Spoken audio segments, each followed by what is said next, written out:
बच्चों, कैसे हो? तो आज हम पढ़ने जा रहे हैं आयोनाइजेशन एनर्जी के बारे में। अच्छा, आयोनाइजेशन एनर्जी एक बहुत इंपॉर्टेंट टॉपिक है बोर्ड के लिए और एंट्री टेस्ट के लिए।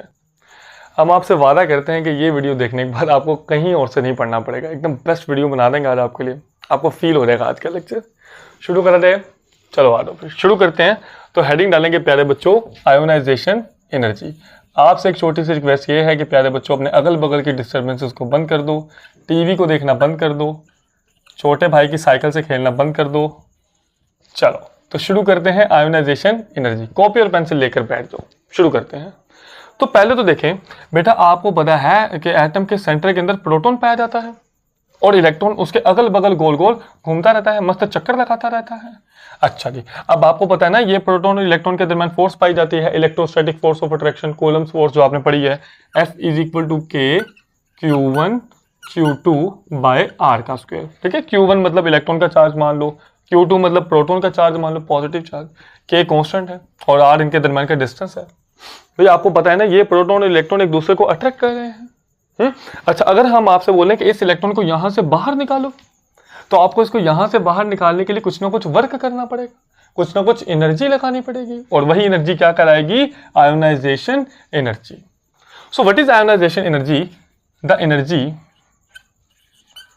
रिक्वायर्ड, लेकिन नोट्स बनाते नहीं यार, प्लीज नोट्स बनाते नहीं। The energy required to remove an outermost electron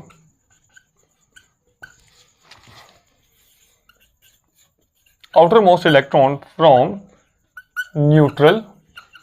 अच्छा, तीन वर्ड हम आपको फील कराते हैं, जरा इसको देखना। Neutral isolated gaseous atoms. जी, गैशियस एटम्स। अच्छा, इसको थोड़ा फील करें। पहले तो देखें, मैंने आपके सामने लिखा यहां पर आउटर मोस्ट का वर्ड। भाई हम आपसे सामने एक एटम बनाते हैं, देखना। अभी कोई भी एटम है, यहां पे फर्ज कर लीजिए, और ये प्यारे बच्चों उसके सेंटर के अंदर न्यूक्लियस पड़ा हुआ। अब आपको पता है, हम आपसे पूछे क्या इस इलेक्ट्रॉन को निकालना ज्यादा आसान है या ऊपर वाले इलेक्ट्रॉन को? सोचिए, बताइए। तो ऊपर वाले इलेक्ट्रॉन को निकालना ज्यादा आसान है ना, क्योंकि वो न्यूक्लियस से दूर पड़ा हुआ है। उसको निकालना ज्यादा आसान है, तो उसको निकालने के लिए कम एनर्जी लगानी पड़ेगी। अच्छा, इसीलिए हमने आपसे क्या बोला? आउटर मोस्ट, यानी ऊपर, सबसे ऊपर वाले वैलेंस शेल के इलेक्ट्रॉन की बात करनी है। तीसरी, अब दूसरी बात, न्यूट्रल होना चाहिए, थोड़ी बाद में बताते हैं। आइसोलेटेड का मतलब यह है अकेला होना चाहिए। मान लीजिए हम आपके लिए खजूरें लेकर आ गए हैं, या मान लीजिए हम आपके लिए बिस्किट लेकर आ गए, अब पूरी क्लास के लिए। भाई हमने बोला लो बिस्किट खा लो। अब हमको क्या पता चलेगा कौन कितना खा रहा है ना? जो मोटे वाला भाई है वो ज्यादा खा जाएगा, जो पतले वाला भाई है वो थोड़ा कम खाएगा। यानी कोई ज्यादा खा रहा है, कोई कम खा रहा है, तो कैसे पता चलेगा? तो क्या किया जाए, अगर हम एक बच्चे को अलग कमरे में बिठा दें और उसको बिस्किट का पैकेट दे दें, हाँ, अब हमें पता चलेगा कि एक बच्चा कितने बिस्किट खा रहा है। मिलाकर थोड़े ना पता चलेगा। तो अगर हमको पता लगाना हो कि एक एटम कितनी एनर्जी खा रहा है, तो हमको क्या करना पड़ेगा? अलग करना पड़ेगा। अरे सबके दरमियान रहेगा तो थोड़े पता चलेगा, तो अलग करना पड़ेगा, यानी आइसोलेटेड, अकेला करना पड़ेगा। अच्छा जी, अब क्या एक एटम अकेला मिलता है? हाँ मिलता है, लेकिन क्या सॉलिड फॉर्म में मिलता है? नहीं। जैसे मार्कर सॉलिड है, पर ये तो करोड़ों एटम्स है ना, समझो। एक एटम बाहर निकालो, एक एटम बाहर निकाले तो वो क्या बन गया? गैस, यानी क्या पड़ा? Gaseous atoms. थोड़ा फील हुआ है? यानी एटम को अकेला कर देना है, और जब आप अकेला कर दोगे तो वो गैसियस फॉर्म में चला जाएगा, यानी गैसियस एटम। आसान लगा है? अच्छा, इसके यूनिट कौन से होंगे? देखो, अगर तो आप एक एटम के लिए बात कर रहे हो तो फिर इसके लिए हम यूनिट यूज करेंगे इलेक्ट्रॉन वोल्ट पर एटम, एक एटम के लिए। ठीक है, अगर आप ज्यादा सारे के लिए बात कर रहे हो, यानी एक मोल के लिए, तो केमिस्ट्री पढ़ रहे हैं ना, तो केमिस्ट्री में फैशन सा चला है कि एक एटम के बारे में ना पढ़ के बल्कि एक मोल एटम के बारे में पढ़ना। तो फिर उसके लिए हम यूज करेंगे किलो जूल पर मोल, या फिर इसके लिए किलो कैलोरी पर मोल। तीनों ही यूनिट सही हैं, पर हम ये चाहेंगे आप ये किलो जूल पर मोल वाला यूनिट यूज करें, यही ज्यादा यूज होता है एंटी टेस्ट वगैरह में। क्लियर है? अच्छा, अगर आप गौर से देखो तो आप इसमें कैलोरी का वर्ड देख रहे हो, एनर्जी का वर्ड आ रहा है, यानी इसका मतलब ये कुछ गर्मी की कहानी चल रही है, एनर्जी की कहानी चल रही है, यानी हीट की कहानी चल रही है। तो इसका मतलब ये कौन सा है? ये कौन सी प्रॉपर्टी है? It is a thermodynamic property. Very very important MCQs, thermodynamic property. Clear है? मिटाया रहे? नोट कर लिया? यहां तक कर लिया? अच्छा, कभी तो बात ऐसे क्वेश्चन आता है कि भाई आपने इलेक्ट्रॉन को बाहर तो निकालना है, पर कहां पे निकालना है? समझो, इलेक्ट्रॉन को बाहर तो निकालना पर कहां तक लेके जाना है भाई। मान लो देखो, अब हमने इलेक्ट्रॉन निकाला निकाला निकाला निकाला यहां तक लाया, मैंने छोड़ा, ये फौरन दोबारा अंदर खींचा गया। समझे, देखो फिर से मैंने इलेक्ट्रॉन निकाला निकाला निकाला निकाला यहां तक लेकर आया, मैंने इसको छोड़ा, फिर से प्रोटॉन ने दोबारा अपनी तरफ खींच लिया और फिर इसने गोल गोल अगल बगल गोल गोल घूमना शुरू। इसका मतलब है इलेक्ट्रॉन बाहर तो निकाल लें, पर इलेक्ट्रॉन निकाल के कहां तक लेकर आना है। तो इलेक्ट्रॉन निकालकर प्यारे बच्चों आपने लाना है इन्फिनिटी तक। इन्फिनिटी मतलब लामहदूद, यस, यानी जिसकी कोई हद नहीं है। तो अब एटम के लिए इन्फिनिटी क्या होगी? एटम के लिए इन्फिनिटी होती है 2 सेंटीमीटर। समझे, एटम से अगर आपने, अरे समझो एटम बहुत पुचुक से साइज का, छोटे से साइज का ये एटम है, तो आपने क्या किया, आपने इलेक्ट्रॉन बाहर निकाला, इलेक्ट्रॉन बाहर निकाल के 2 सेंटीमीटर तक ले आए, अब यहां तक ले आए, अब आप इस इलेक्ट्रॉन को छोड़ दो, ये एटम दोबारा दोबारा अपनी तरफ कभी नहीं खींच सकता। यानी यही इसके लिए क्या है, इन्फिनिटी। ठीक है, इलेक्ट्रॉन बाहर निकालना है 2 सेंटीमीटर तक, एक दफा लाकर आपने इलेक्ट्रॉन को यहां पर छोड़ दिया, अब ये दोबारा अपनी तरफ कभी नहीं खींच सकता है। और यहीं से फील होता है कौन सा, आयनाइजेशन एनर्जी का कॉन्सेप्ट, है ना। मिटा दूं ना, ओके बताता हूँ, थोड़ी और बातें करते हैं, मजा आएगा आज का। अच्छा, अगर आपको सिर्फ एंटीट्रस्ट की बातें देखनी थी और 10-1 मिनट की वीडियो आगे कर दो भाई। चलो, हम तो थोड़ा बेसिक से पढ़ाएंगे ना, क्योंकि कुछ बच्चे हमारे जैसे भी होते हैं नालायक, तो उनके लिए भी पढ़ा रहे हैं। चलिए, अभी हेडिंग डालेंगे सक्सेसिव आयोनाइजेशन एनर्जी। या कई बुक्स के अंदर लिखा होता है हायर आयोनाइजेशन एनर्जी, तो आप देख लेना आपकी बुक के अंदर क्या लिखा हुआ, हायर आयोनाइजेशन एनर्जीज। चलिए, अच्छा पहले हम आपको एक फील कराते हैं एग्जांपल के साथ। एल्यूमिनियम के पास होते हैं 13 इलेक्ट्रॉन, ठीक है, और आपको पता है ना एटम्स और न्यूट्रल, एक एटम के पास जितने माइनस वाले इलेक्ट्रॉन्स होते हैं उतने ही प्लस वाले प्रोटॉन्स होते हैं। तो अब देखते हैं, पहले शेल के अंदर आ जाएंगे 2 इलेक्ट्रॉन, ठीक है, और दूसरे शेल के अंदर आ गए 8 इलेक्ट्रॉन, तो 8 और 2 कितने हो गए 10। तीसरे शेल के अंदर कितने हैं 3 इलेक्ट्रॉन। अरे बनाना आता ना, देखो पहले शेल के अंदर आते हैं 2 इलेक्ट्रॉन, दूसरे के अंदर आते हैं 8 और तीसरे के अंदर आते होते हैं 18, ठीक है। अच्छा, अब तीसरे शेल में तो 18 इलेक्ट्रॉन होने चाहिए थे, 8 भी होते तो ऑक्टेट रूल तो कंप्लीट हो जाता ना। बहरहाल इसके अंदर तो आपको सिर्फ 3 ही इलेक्ट्रॉन नजर आ रहे हैं, तो क्या ये स्टेबल है या अनस्टेबल है? अनस्टेबल है ना। अब आप एक काम करो, इसमें से एक एक करके इलेक्ट्रॉन को बाहर निकालो। तो एक काम करते हैं, मैं इन तीनों इलेक्ट्रॉन्स को अलग अलग बना देता हूँ, 1 2 3, इसके पास है 13 प्रोटॉन। भाई हम एक काम करते हैं, यहाँ से इलेक्ट्रॉन को बाहर निकाल लेते हैं, ठीक हो गया। अब आपने क्या किया, यहाँ से इलेक्ट्रॉन को बाहर निकाल लिया, अरे वाह वाह वाह, बड़ा मजा आया, बड़ी फील आई हमको, इलेक्ट्रॉन बाहर निकल गया, तो कुछ ना कुछ आपने वर्क लगाया होगा, कुछ ना कुछ एनर्जी लगाई होगी, ठीक हो गया, मजा आया।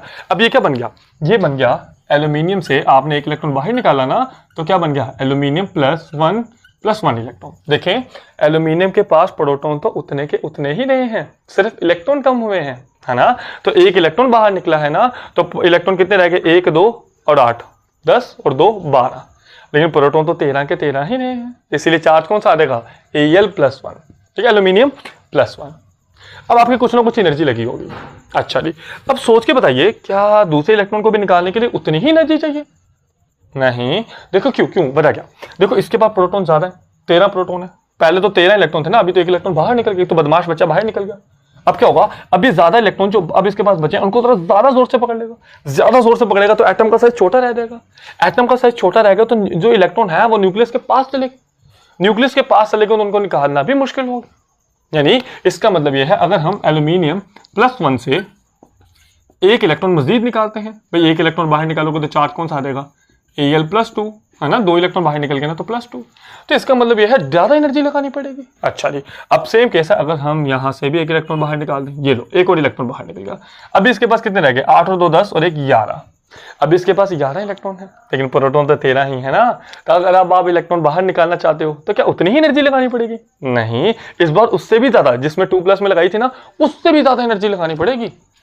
कराते हैं, फील कराते हैं, पहले सुनते रहो, थोड़ा सुन तो लो, ठीक है, ओके होगा। तो एल्यूमिनियम 2+ में से या +2 में से जब आप एक इलेक्ट्रॉन बाहर निकालोगे तो बहुत सारी एनर्जी लगानी पड़ेगी, और क्या बनेगा, एल्यूमिनियम +3। अब मैं आपको फील क्या कराना चाह रहा हूँ, उसको देखना, एक इलेक्ट्रॉन मजीद बाहर निकल गया। अब देखना, मैं आपको फील कराना चाहता हूँ। देखिए, आयोनाइजेशन एनर्जी थर्ड हमेशा ज्यादा होगी आयोनाइजेशन एनर्जी सेकंड से, और ये हमेशा ज्यादा होगी आयोनाइजेशन एनर्जी फर्स्ट से। वेरी वेरी वेरी इंपॉर्टेंट, और #note 100% true in all cases. जितनी भी दुनिया जहान के केस होंगे आयोनाइजेशन एनर्जी वाले, उनके अंदर ये 100% ट्रू रहेगा। फील कराते हैं, देखें भाई, मान लीजिए आपने 5 रसगुल्ले ले लिए, 5 रसगुल्ले लेके निकले आप कैंटीन से, तो सामने आपका एक दोस्त मिला। यार उसने बोला यार हमको भी एक रसगुल्ला दे दो। क्या करना पड़ेगा, देना पड़ेगा ना, उसे दोस्त है ना। तो आपने क्या काम किया, आपने उसको एक रसगुल्ला दे दिया। अब आपके पास कितने रह गए, 4 रसगुल्ले। ओके हुआ। अच्छा उसके बाद फिर आप थोड़ा और आगे निकले, आपका एक और दोस्त मिला, उसने बोला हमको भी दे दिया। तुमने उसको दे दिया, यार हमारे लिए भी कुछ करो यार। तो तुमने कहा अच्छा ठीक है दे लो, तुमने भी एक दे दिया। अभी कितने रह गए, 3 रसगुल्ले। अच्छा नेक्स्ट स्टेप, अब आप आगे गए तो एक और दोस्त आपका मिला। यार उसने बोला यार हमको भी दे दो यार। अब तुमको बड़ा गुस्सा यार लेकिन वो अब तुमको देना पड़ेगा ना, तुमने बाकी दोनों दोस्तों का भरम रख लिया, इसका भी रखना पड़ेगा। लेकिन दिल ही दिल में ना चाहते हुए तुमने उसको एक रसगुल्ला दे दिया। लेकिन दिल ही दिल में तुम अपने आप को कोस रहे थे कि किधर फंस गया यार, किन कंगलों के साथ दोस्ती कर ली अब क्या होगा नेक्स्ट स्टेप, अब नेक्स्ट स्टेप में अब आपके पास रह गए 2। ओके अच्छा अब आप आगे पहुंचे तो एक और आपका दोस्त मिला। क्या अब अगर वो आपसे रसगुल्ला लेना चाहता है तो क्या उसको उतनी ही एफर्ट करनी पड़ेगी, सोच के बताओ। नहीं, उसको बहुत प्ली करनी पड़ेगी, उससे तुमसे बहुत कहना पड़ेगा, उससे तुमसे बहुत रिक्वेस्ट करनी पड़ेगी, फिर ही जाकर तुम कहीं दिल बड़ा करोगे। क्योंकि अब तुम्हारे पास भी तो सिर्फ 2 ही रह गए हैं, समझे। यानी इसका मतलब ये है कि एक एटम में से पहला इलेक्ट्रॉन लेना आसान है, हाँ, दूसरा इलेक्ट्रॉन लेना थोड़ा मुश्किल है। अच्छा उसी एटम में से तीसरा इलेक्ट्रॉन लेना बेहद मुश्किल हो गया, और चौथा इलेक्ट्रॉन लेने में तो जान ही निकल जाएगी, समझे। अभी थोड़ी फील हो रही है। यानी इसका मतलब यह है, थर्ड आयोनाइजेशन एनर्जी का मतलब क्या होता है, तीसरा इलेक्ट्रॉन लेना, दूसरा इलेक्ट्रॉन लेना। फर्स्ट का मतलब पहला इलेक्ट्रॉन लेना, तो पहला इलेक्ट्रॉन लेना आसान है, दूसरा इलेक्ट्रॉन लेना बहुत ही ज्यादा मुश्किल है, और तीसरा इलेक्ट्रॉन लेना उससे भी ज्यादा मुश्किल है, और चौथा इलेक्ट्रॉन लेना इन सबसे ज्यादा मुश्किल होगा, समझे। अभी थोड़ी फील आ रही है, आयोनाइजेशन एनर्जी फील हो रहा है। कुछ भी हो जाए प्यारे बच्चों, ये केस कभी भी गलत नहीं होगा। अच्छा इसका नाम आयोनाइजेशन एनर्जी को पड़ता है क्योंकि प्यारे बच्चों देखें, जब आप किसी एटम में से इलेक्ट्रॉन को बाहर निकाल लेते हैं ना, तो वो एटम तो रहता ही नहीं है, वो तो आयन बन जाता है। इसीलिए इसका नाम क्या पड़ता है, आयोनाइजेशन एनर्जी। ऐसी एनर्जी तो तुमको आयन बना देगी, समझे, ऐसी एनर्जी तो तुमको आयन बना देगी। मिटा दूं,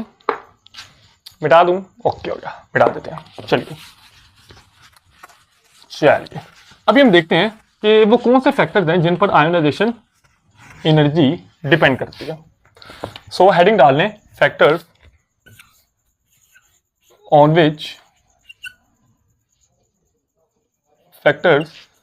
विच आयोनाइजेशन एनर्जी डिपेंड्स। चलिए डाल दी हेडिंग, ओके हो गया। चलिए तो नंबर 1 जो बड़ा फेमस है, एटॉमिक साइज या एटॉमिक रेडियस। एटॉमिक साइज या फिर एटॉमिक रेडियस। अच्छा बड़े गौर से मेरी बातों को सुनना, बड़े गौर से फील करना है यार बात को। देखो लिथियम, इसके पास होता है 3 इलेक्ट्रॉन। अभी हमने आपको बताया था ना कि पहले शेल के अंदर आते होते हैं 2 इलेक्ट्रॉन और दूसरे के अंदर आते होते हैं 8, लेकिन इसके पास तो एक ही बचा है, दूसरे शेल के अंदर 1 इलेक्ट्रॉन आ जाएगा। चलिए आ गया इसके अंदर। अब इसके पास प्रोटॉन कितने हैं, 3 प्रोटॉन, ठीक है। अच्छा अब आप देखो पोटाशियम के पास होते हैं 19, तो पहले शेल के अंदर आएंगे 2 इलेक्ट्रॉन, दूसरे के अंदर आएंगे 8 इलेक्ट्रॉन, और तीसरे के अंदर भी आएंगे 8 इलेक्ट्रॉन। वे कितने हो गए हैं, 8 और 2 10, 10 और 8 18, कितने बचा 1, तो वो 1 इलेक्ट्रॉन किधर आ जाएगा, 4th शेल में। लो जी 19 प्रोटॉन। अब आप मुझे खुद ही सोच के बताओ, क्या आप इस एटम से इलेक्ट्रॉन लेना चाहोगे या इस आइटम से इलेक्ट्रॉन, हाँ जी आइटम नहीं एटम बोल रहे हैं इस एटम से इलेक्ट्रॉन लेना चाहोगे, सोच के बताओ किससे लेना चाहोगे, क्या इससे या उससे। सोच लिया, हाँ इससे लेना चाहोगे। क्यों बोला, देखो इसके न्यूक्लियस और इलेक्ट्रॉन के दरमियान रुकावटें कितनी है, 1 2 3, समझे। इसका साइज बड़ा है, इलेक्ट्रॉन न्यूक्लियस से दूर चला गया है, न्यूक्लियस और इलेक्ट्रॉन के दरमियान रुकावटें आ गई हैं, दूरियां पैदा हो गई हैं, है ना। तो अब ये न्यूक्लियस इस इलेक्ट्रॉन को ज्यादा अपनी तरफ खींच ही नहीं रहा है, तो इसका मतलब यहां से इलेक्ट्रॉन लेना प्यारे बच्चों क्या हो गया, आसान, समझे। यानी जितना ज्यादा एटॉमिक साइज बढ़ाते जाओगे, फिर से जितना ज्यादा एटॉमिक साइज बढ़ाते जाओगे, आयोनाइजेशन एनर्जी उतनी कम होती चली जाएगी। So it is inversely proportional to ionization energy, ठीक है भाई। जितना बड़ा एटम का साइज करते रहोगे, वो न्यूक्लियस से उतना दूर चलेगा, इलेक्ट्रॉन लेना क्या हो जाएगा, आसान हो जाएगा। थोड़ी ताकत लगानी पड़ेगी, थोड़ी एनर्जी लगानी पड़ेगी, समझे। थोड़ा मजा आया। जितना एटॉमिक साइज बढ़ाते रहोगे, आयोनाइजेशन एनर्जी उतनी कम होती चली जाएगी, ठीक है। चलो नंबर 2 पॉइंट है न्यूक्लियर चार्ज। तो न्यूक्लियस के अंदर किन के ऊपर चार्ज होता है, प्रोटॉन्स के ऊपर होता है। न्यूक्लियर चार्ज मतलब क्या होता है, नंबर ऑफ प्रोटॉन्स, ठीक है। या इसका एक और नाम होता है प्यारे बच्चों, Z मतलब क्या होता है, एटॉमिक नंबर। भाई ये सब एक ही चीज के नाम है, तो अगर एंट्री रेस में आपको घुमाने की कोशिश करें तो कंफ्यूज मत हो जाने यार, एक ही चीज के नाम है, ठीक है। चलो अब आप बड़े गौर से सुनो, मैं आपसे एक सवाल करता हूँ फिर से इधर। अगर फर्ज कर लीजिए यहाँ पर मेरे पास एक एटम है, ये इलेक्ट्रॉन है और ये प्रोटॉन है, ठीक है, और एक ये एटम है, ये इलेक्ट्रॉन है और ये प्रोटॉन है। अच्छा सोच के बताइए, क्या आप इसमें से इलेक्ट्रॉन लेना पसंद करोगे या इसमें से? सोच के बताओ। सोच लिया, इसमें से। क्यों? क्योंकि इसके पास एक ही प्रोटॉन है, इसके पास 3 प्रोटॉन है, तो वो 3 प्रोटॉन इस इलेक्ट्रॉन को ज्यादा जोर से पकड़ लेंगे, तो इलेक्ट्रॉन लेना क्या हो जाएगा? बहुत ही ज्यादा मुश्किल।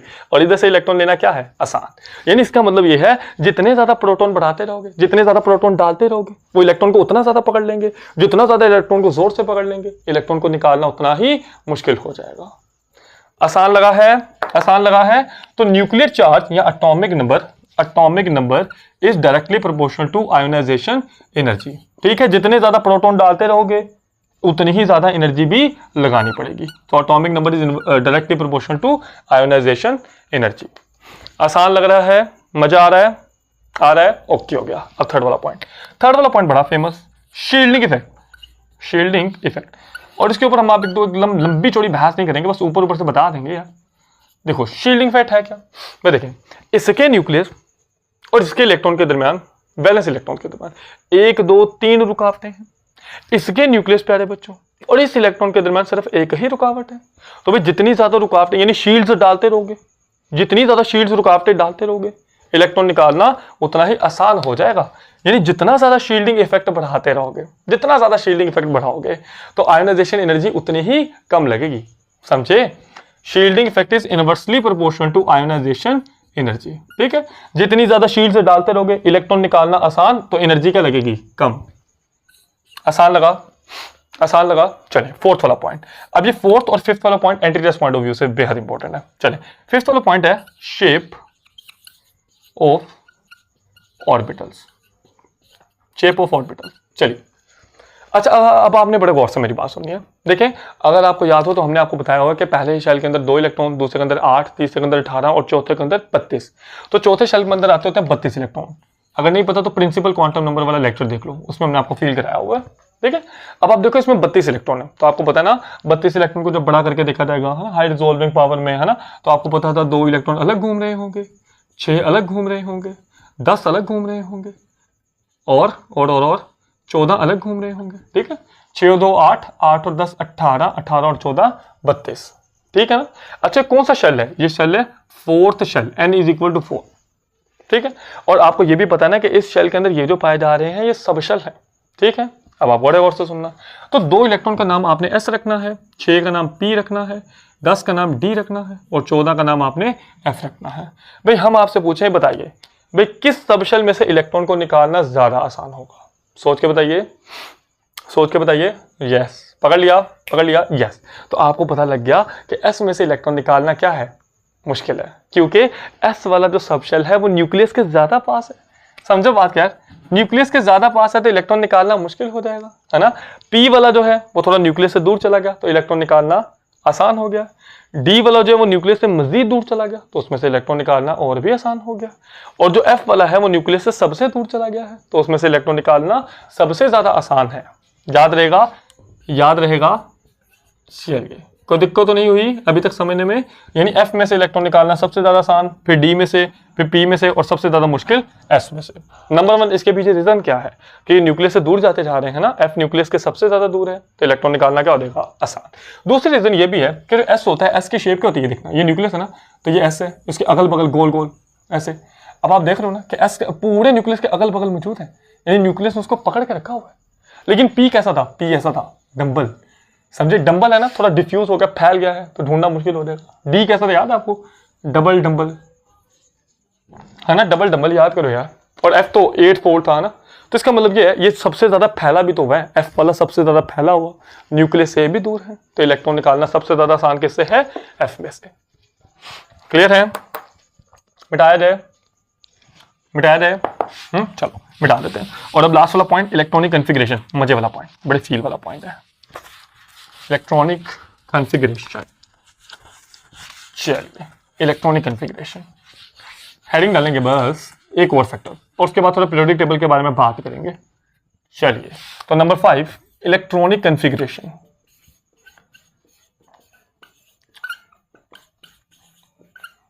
Electronic configuration.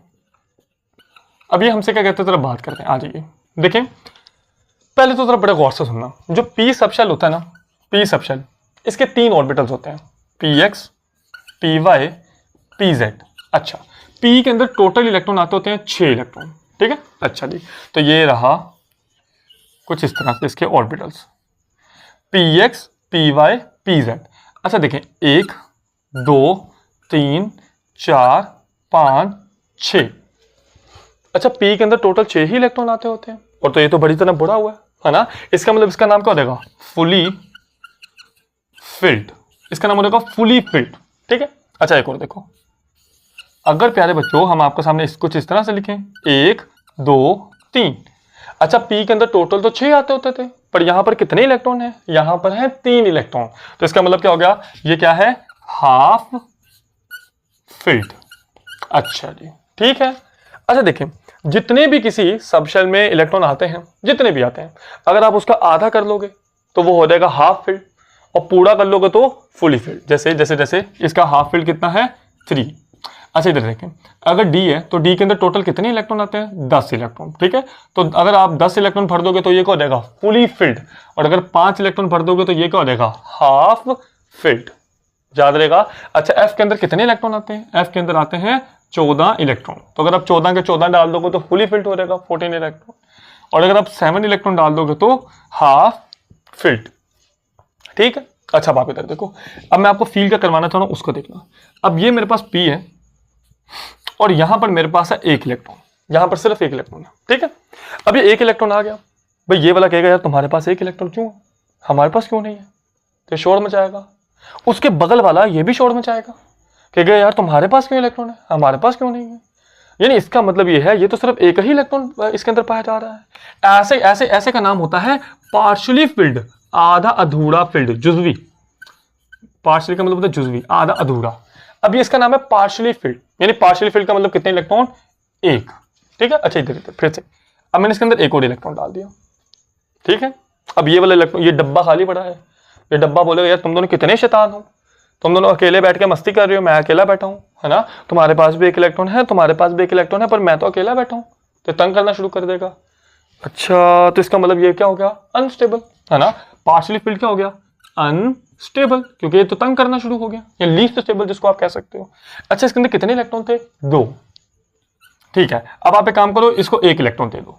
अब 1 इलेक्ट्रॉन मिल गया तो तीनों को 1 1 मिल गया, और तीनों के पास हो गया बराबरी का सौदा। अब तीनों खामोशी से बैठ गए। समझो बात क्या है, तुम्हारे पापा जब घर पे आते हैं, और अगर तुम्हारे पापा को छोटे बहन भाई को तुम्हारे लिए कुछ ला दें, तो तुम शोर भी तो मचाते हो ना, है ना, कितना शोर मचाते हो, है। या तो फर्ज कर लो किसी को ना मिले, या फिर सबको मिले। यही रूल है भाई घर पे चीज लाने का, यही रूल है पापा का। या तो पापा सबको ला कर दे, या फिर किसी को ना ला कर दे। समझे, तो इन्होंने भी यही, इन्होंने बोला या तो हम सबको 1 1 इलेक्ट्रॉन दे दो, या फिर किसी को ना दो। अच्छा, अब आप एक काम करो, इसको 2 इलेक्ट्रॉन दे दो, चुपके से इसको 2 इलेक्ट्रॉन दे दियो। अब इन दोनों को पता चल गया, अरे ये बोलेगा तुम्हारे पास क्यों 2 इलेक्ट्रॉन है, हमारे पास 1 1 इलेक्ट्रॉन है। नहीं नहीं नहीं, ये तो शोर मचाएंगे दोनों, समझे। अब कितने इलेक्ट्रॉन हो गए, 1 2 3 4, यानी 4, और 4 वाला भी क्या, पार्शियली फिल्ड। अब क्या किया है, अब आप एक काम करो, चलो इसकी बात मान के इसको भी 1 इलेक्ट्रॉन दे दो। अभी देखो 1 2 3 4 5, ठीक है, बढ़िया से स्टेबल नहीं है, क्योंकि यहां पर 1 इलेक्ट्रॉन है। ये शोर मचाएगा, ये तुम्हारे पास भी 2 इलेक्ट्रॉन है, और तुम्हारे पास भी 2 इलेक्ट्रॉन है, हमारा सा क्या कसूर है, हमारी इतनी किस्मत क्यों खराब है। ये कहेगा हमको भी इलेक्ट्रॉन चाहिए तो चाहिए, इलेक्ट्रॉन चाहिए तो चाहिए। कितने हो गए, 5, इसका मतलब 5 इलेक्ट्रॉन। अब आप इसको भी दे दोगे तो बढ़िया से स्टेबल हो जाएगा, ठीक है ना, पूरा फिल्ड हो गया। मैं आपको कहना चाह रहा हूं, मैं आपसे कहना चाह रहा हूं कि एक सबशेल में जितने भी टोटल इलेक्ट्रॉन है वो डाल दोगे तो फुली फिल्ड, आधे कर दोगे तो हाफ फिल्ड, बाकी जितने भी बचेंगे वो सारे होंगे पार्शियली। जैसे पी के अंदर 6 आते हैं ना टोटल, तो 6 आ देंगे तो फुल फिल्ड। अच्छा, आधे आ देंगे 3 तो हाफ फिल्ड। इसके अलावा आप देखो 1 आ जाए, 2 आ जाए, 3 को छोड़ दो, 4 आ जाए या 5 आ जाए, ये सारे के सारे क्या हो जाएंगे, पार्शियली फिल्ड। अच्छा, हाफ फिल्ड क्या होता है, हाफ फिल्ड होता है स्टेबल, और फुली फिल्ड क्या होता है, हाईली स्टेबल। अब जरा इस बात, अब आपको एक कॉन्सेप्ट तो फील हो गया। अब मैं आपसे कहना क्या चाह रहा हूं, अब अगर आप गौर से देखो तो हम आपसे बोले कि इन तीनों में ज्यादा स्टेबल कौन सा है, तो ये ऊपर वाला, उसके बाद ये वाला, और लास्ट में ये वाला अनस्टेबल है।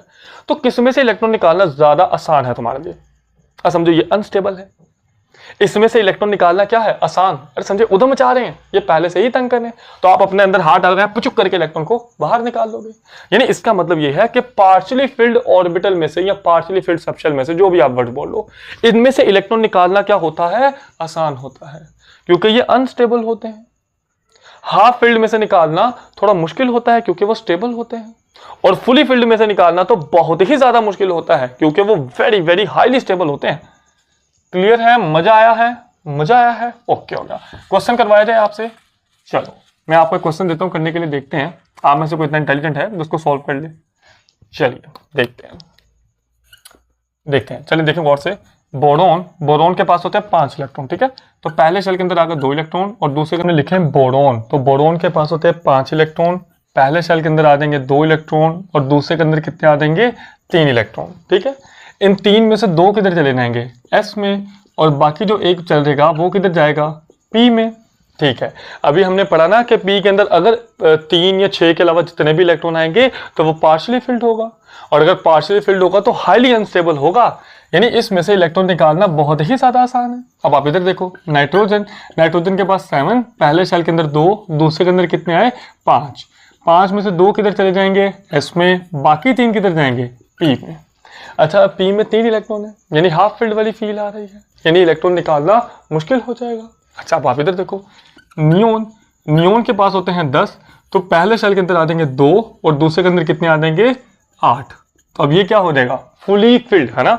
2 इलेक्ट्रॉन एस के अंदर चले जाएंगे और बाकी जो 6 हैं वो किधर चले जाएंगे, पी में, यानी बढ़िया से स्टेबल है। यानी इसमें से इलेक्ट्रॉन निकालना आसान है, पार्शियली फिल्ड है। इसमें से इलेक्ट्रॉन निकालना थोड़ा मुश्किल हो गया, और इसमें से इलेक्ट्रॉन निकालना सबसे ज्यादा मुश्किल हो गया। क्लियर है, मिटा दूं ना, ओके हो गया। चलिए अभी थोड़ी बात करते हैं पीरियोडिक टेबल के अंदर क्या कहानी है। Periodic table, so variation across the periodic table.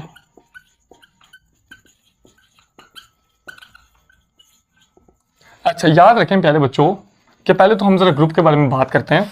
In groups, अच्छा देखें, आपको पता है कि ग्रुप के अंदर क्या होता है, lithium, sodium, potassium, rubidium, caesium और फ्रेंशियम, ठीक है। इसके पास 3 होते हैं, 11, 19, 37, 55। अब आपको प्यारे बच्चों ये बात पता है ना कि लिथियम के पहले शेल के अंदर 2 इलेक्ट्रॉन आते होते हैं और दूसरे के अंदर 1 इलेक्ट्रॉन आता है। सोडियम के पास 11 है, पहले शेल में आएंगे 2, दूसरे के अंदर आएंगे 8 और तीसरे के अंदर कितने आएंगे, 1 इलेक्ट्रॉन। पोटाशियम के पास है 19, तो पहले शेल में 2, दूसरे के अंदर आएंगे 8 और फिर से आएंगे 8 और फिर कितने आएंगे, 1। अब हम आपको कहना ये चाह रहे हैं कि जो लिथियम है वो एटम साइज में छोटा होता है और सोडियम थोड़ा साइज में बड़ा हो गया, पोटाशियम उससे भी ज़्यादा साइज में बड़ा हो गया। यानी इसका मतलब ये जैसे जैसे आप ग्रुप में नीचे जाते जा रहे हो तो एटॉमिक साइज बढ़ता जा रहा है। एटॉमिक साइज बढ़ता रहेगा तो इलेक्ट्रॉन निकालना क्या हो जाएगा, आसान। इलेक्ट्रॉन निकालना आसान है तो आयोनाइजेशन एनर्जी क्या चाहिए होगी, कम। यानी hashtag note ionization energy decreases down the group. Clear है, आसान लगा है। चलिए एक और देखें, इन पीरियड्स। तो पीरियड्स में अंदर प्यारे बच्चों क्या होगा, जैसे देखिए बेरिलियम के पास है 4, तो पहले शेल के अंदर 2 और दूसरे के अंदर कितने हैं, 2। अच्छा, बोरोन के पास होते हैं 5, तो पहले शेल में 2 और दूसरे के अंदर कितने हैं, 3। फिर उसके बाद आता है कार्बन, तो पहले शेल में 2 और दूसरे के अंदर कितने हैं, 4। फिर होता है नाइट्रोजन, तो पहले शेल के अंदर 2 और दूसरे के अंदर कितने हैं, 5। अब आप इसको फील कर पा रहे होगे कि जैसे जैसे आप पीरियड में आगे जाते जा रहे हो तो एटॉमिक साइज कम होता जा रहा है। यानी ये थोड़ा बड़ा है, उसके बाद छोटा हो गया, उसके बाद और छोटा है, उसके बाद और छोटा। अब जितना ज्यादा एटम छोटा होगा इलेक्ट्रॉन निकालना उतना ही ज्यादा मुश्किल होगा। क्लियर है, लेकिन एक एक्सेप्शन है, अभी वो बताते हैं। Hashtag note ionization energy increases along the period. Reason बड़ी वेरी सिंपल बच्चों, और आपको पता भी है कि उसका एटॉमिक साइज क्या होता है, कम होता है। लेकिन एक एक्सेप्शन है, वो कौन सी वाली देखना। बेरिलियम के पास है 2 इलेक्ट्रॉन, तो 2 इलेक्ट्रॉन किधर चले जाएंगे, एस में। तो एस इलेक्ट्रॉन में से तो इलेक्ट्रॉन निकालना बहुत ही ज्यादा मुश्किल है, ये तो बड़ा स्टेबल हो गया। और फिर हमको ये भी पता है कि ये तो कंप्लीटली फिल्ड है, यानी डबल डबल कहानी चल रही है।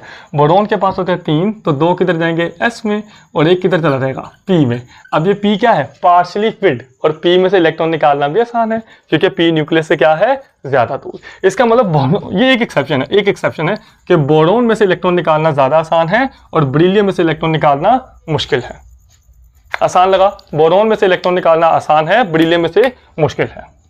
मिटा दूं। चलो अभी थोड़ा लास्ट में पढ़ते हैं इसकी एप्लीकेशंस क्या हैं, इसकी एप्लीकेशन के बारे में थोड़ा पढ़ते हैं और उसके बाद लेक्चर खत्म। ठीक है, मजा आ गया। चलो तो इसकी एप्लीकेशन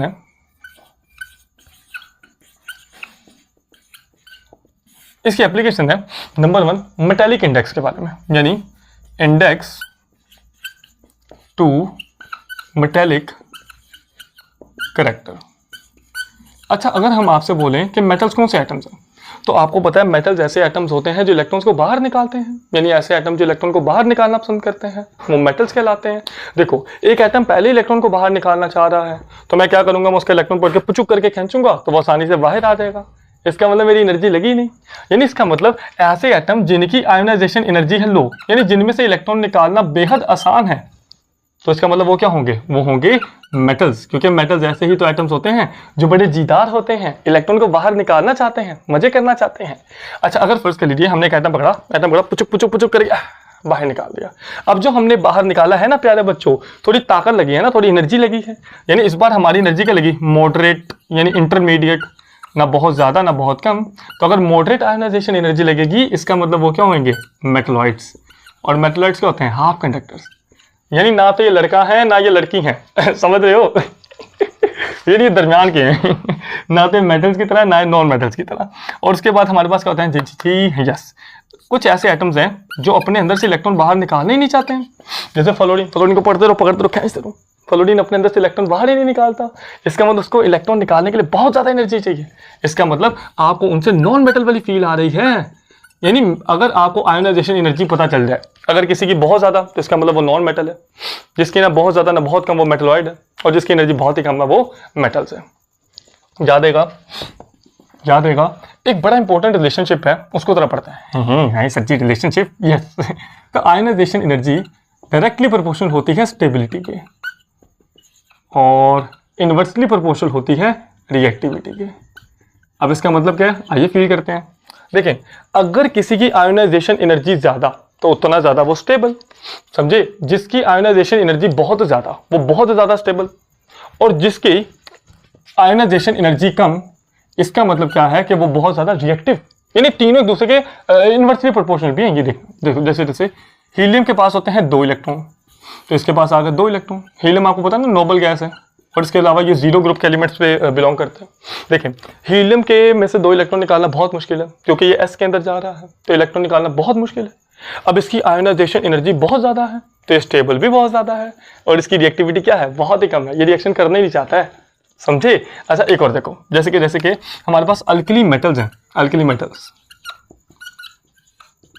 जैसे कि सोडियम के पास होते हैं 11, तो पहले शेल के अंदर 2, दूसरे के अंदर है 8 और तीसरे के अंदर आया 1। अच्छा, सोच के बताइए क्या ये स्टेबल है या अनस्टेबल है। ये अनस्टेबल है, ये एक इलेक्ट्रॉन बाहर निकालना चाहेगा, है ना। अभी एक इलेक्ट्रॉन खुद से बाहर निकालना चाह रहा और आपने इसकी मदद करके इसका इलेक्ट्रॉन बाहर निकाल दिया, और आपकी एनर्जी लगी +496 किलो जूल पर मोल। किलो जूल, देखिए किलो जूल पर मोल का मतलब होता है आपने 1 मोल एटम्स लिए और सब में से एक इलेक्ट्रॉन बाहर निकाल दिया, तो कितनी एनर्जी लगी, 496 किलो जूल पर मोल। वेरी इंपॉर्टेंट, याद रहेगा। अब देखें, इसमें से इलेक्ट्रॉन निकालना आसान है, ठीक है, यानी आयोनाइजेशन एनर्जी क्या लगी, एनर्जी थोड़ी लगी, इसका मतलब ये स्टेबल भी नहीं है। अगर स्टेबल नहीं है तो रिएक्टिविटी क्या होगी, बहुत ज़्यादा। यानी आप एक काम करो, आप पानी की बाल्टी ले लो, उसके अंदर सोडियम मेटल को फेंको तो बूम, धमाका हो जाएगा, समझे। थोड़ा फील हुआ है ये वाला पॉइंट, ओके हो गया, मिटा दूं, ओके हो गया, मिटा देता हूँ। उसके बाद अब लास्ट वाला पॉइंट है, उसके बाद लेक्चर खत्म। आपको पता है मैं तीसरी दफा लेक्चर बना रहा हूँ, हाँ जी, मोबाइल की बैटरी लो 2 दफा पहले बंद हो गया था चलो अब लास्ट वाला पॉइंट है, वेरी इंपॉर्टेंट, थर्ड वाला पॉइंट। मैग्नीशियम में से एक इलेक्ट्रॉन बाहर निकाल दूं तो ये क्या बन जाएगा, Mg+1। इस बार एनर्जी पता कितनी लगी, +738 किलो जूल पर मोल, ठीक है। अच्छा जी, एक और देखें, मैंने Mg+1 में से एक इलेक्ट्रॉन पकड़ा और फिर से बाहर निकाल दिया, तो क्या बना Mg+2। अच्छा इस बार एनर्जी पता है कितनी लगी, प्लस 1450 किलो जूल पर मोल। अच्छा अगर मैं इसी Mg में से तीसरा इलेक्ट्रॉन बाहर निकालना चाहूं तो क्या ख्याल है आपका, इतनी ही एनर्जी से बाहर निकल आएगा? नहीं, हमने पढ़ा था ना, पहला लड्डू लेना आसान है, दूसरा लड्डू लेना थोड़ा मुश्किल हो गया, तीसरा लड्डू लेना उससे भी ज्यादा मुश्किल है। तो मैं एक काम करूंगा, Mg+2 पकड़ा, इसी में से एक और इलेक्ट्रॉन बाहर निकाला, तो ये क्या बन गया Mg+3। इस बार एनर्जी पता कितनी लगी, इस बार एनर्जी लगी 7730 किलो जूल पर मोल। उड़ी बाबा रे, बहुत ज्यादा एनर्जी है, बहुत ज्यादा एनर्जी है। अच्छा इसे और अगर मैंने इसी को पकड़ा Mg+3 को और इसमें से इलेक्ट्रॉन को बाहर निकाला, अब एनर्जी लगी प्यारे बच्चों, अब एनर्जी लगी प्लस 10,540 किलो जूल पर मोल, 540 किलो जूल पर मोल। अब मैं आपसे कहना क्या चाह रहा हूँ, आपको फील क्या करवाना चाह रहा हूँ उसको देखो जरा। देखो मैग्नीशियम में से एक इलेक्ट्रॉन बाहर निकालोगे तो इतनी एनर्जी लगेगी, उसी मैग्नीशियम में से दूसरा इलेक्ट्रॉन बाहर निकालोगे तो इतनी एनर्जी। अब ये रफली इसका डबल हुआ, 700 का डबल होगा 1400, ठीक है। लेकिन जब आपने तीसरा इलेक्ट्रॉन बाहर निकालना चाहा, हुई बाबा, ये तो 5 गुना ज्यादा फर्क नहीं आ गया, और ना 1450 का ऑलमोस्ट 5-6 गुना बड़ा फर्क बन रहा है। इसका मतलब ये एक बहुत बहुत बड़ा चेंज है। तो याद रखें, जहां पर आपको आयोनाइजेशन एनर्जी में एक बहुत बड़ा चेंज देखने को मिले, इसका मतलब ये वाली वैलेंसी तो नहीं मिल सकती है, ऊपर वाली वैलेंसी हमको मिलेगी, ये वाली, यानी मैग्नीशियम की हमें क्या मिलेगी, वैलेंसी +2। यानी इस आयोनाइजेशन एनर्जी के बारे में पता करके हमको किसके बारे में पता चल गया, वैलेंसी के बारे में। अच्छा आप कह सकते हो सर ये भी तो ज्यादा है, हाँ ज्यादा है, हम आपसे कब कह रहे हैं ज्यादा नहीं है, पर ये 7000 से 10,000 सिर्फ 3 का फर्क है ना, 3000 का, ये तो डबल भी नहीं हुआ। 7000 का डबल कितना होता, तो 14,000। लेकिन यहाँ पे देखो 1450 से सीधा 7730, हाँ 6 से 7 गुना ज्यादा एनर्जी होगी। हाँ समझे, इसका मतलब ये है, अगर वो आप सेंटी टेस्ट में पूछे कि बताइए इस चीज की वैलेंसी कितनी होगी, तो आप देख लेना यार कि अगर कहीं पे बड़ा चेंज आ रहा, बड़ा चेंज, जैसे डबल से भी डबल हो गया, जैसे यहाँ पे देखो कितना ज्यादा फर्क आया, तो आप फौरन समझना नहीं ये वाली वैलेंसी नहीं होगी, बल्कि इसके ऊपर वाली यानी Mg+2 में ही देखने को मिलेगी। आसान लगा है प्यारे बच्चों? चलिए आप लोग प्यारे बच्चों पढ़ते रहिए और अपना बहुत ख्याल रखिए। मैं मिलता हूँ आपसे अगली वीडियो में।